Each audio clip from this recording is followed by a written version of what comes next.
Welcome back, everyone. Today I'm going to talk about how I clean and care for my brushes.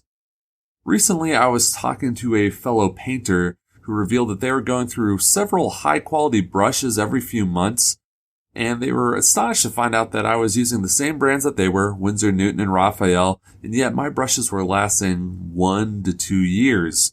So I thought I'd make a video just showing my simple process to keep my brushes clean and ensure I have a sharp point at all times on my brushes. So the 3 products that I'm going to use to clean my brushes are going to be the good old Masters brush soap, a natural Turpernoid, and some linseed oil conditioner. So I combine these 3 and they will ensure not only that you get all the paint out of your bristles, but that your bristles actually stay conditioned and hydrated, and that will ensure that your brush stays razor sharp and the ends don't begin to fray.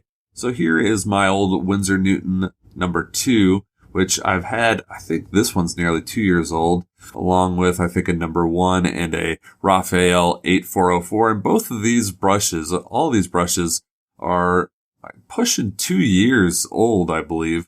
And they're, if you can't tell, they're in pretty decent shape. So here is the process I use to clean these. Just like many of you, I use the Masters brush soap.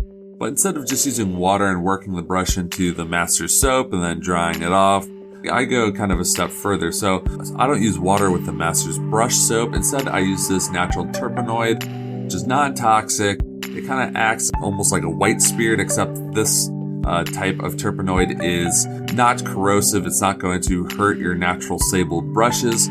So first I'll stick my brush into the Turpernoid and then I'll just start working it into the soap, just like if you're using water. Just going back and forth, creating a lather, ensuring that there isn't any paint or pigment left within the brush. And then once I'm done working it into the Masters soap, I'm just going to go and I'm going to rinse it off in some water here. Then I'm going to take my brush over to the linseed oil, the linseed soap, and I'm just going to take my brush and run it through the linseed oil. And then I'm going to wipe off any excess linseed oil onto a paper towel and work the brush to get that nice razor sharp tip. And then I'm going to just set it aside. I'm not going to rinse off the linseed oil. It's a natural conditioner. You're not going to have to worry about your brush getting stiff if you leave it on there. And that's basically all I do. And this has really changed the game. I used to run through so many brushes. Even though I felt like I was taking pretty good care of them using the brush soap, I just don't think that Masters brush soap can really do the trick. I found that if you add in a few other brush cleaners to your mix, it will ensure that those brushes last a little bit longer, and so you can save some hard-earned cash to actually spend on miniatures instead of brushes. One other tip to ensure that your brushes last is to not use these brushes to actually mix your paint, but to use an older brush or a low-quality brush to mix in any paint onto your palettes or from your pots. Don't use these nice brushes to mix your paint. It'll get all in the ferrule, even if you're using these cleaners. Some will get stuck up there and that will cause your bristles to fray.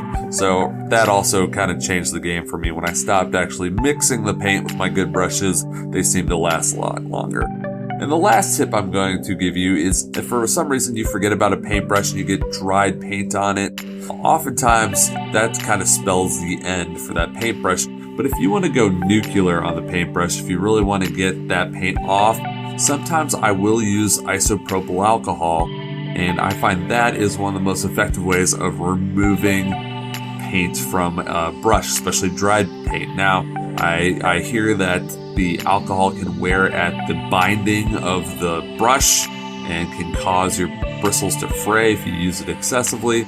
But in the past, I've even used this on pretty decent brushes in an emergency situation where I forgot that I didn't clean my brush and they looked pretty awful. And isopropyl did remove the pigment. If you see, I have this old brush and I forgot to clean it. It's just a train brush, so cheapo. But if I put it in some alcohol and rub it into the Masters soap, it'll start removing it. Now you'll have to do it several times over and over again until it all is removed. But that's always an option. If you're really hurting to clean a brush, don't be afraid to use the isopropyl alcohol, and I even use that on the handles of my brushes to get all of the paint off. It does a good job of that. So hopefully someone out there will be able to find this technique useful, and hopefully will save them some money. I know I've saved probably several $100s over the years from changing to this, I guess, more rigorous cleaning routine, but it has paid off. So thank you for watching, and if you enjoyed the video, please hit that like button, subscribe button, and I will see you all soon with a new video. Take care.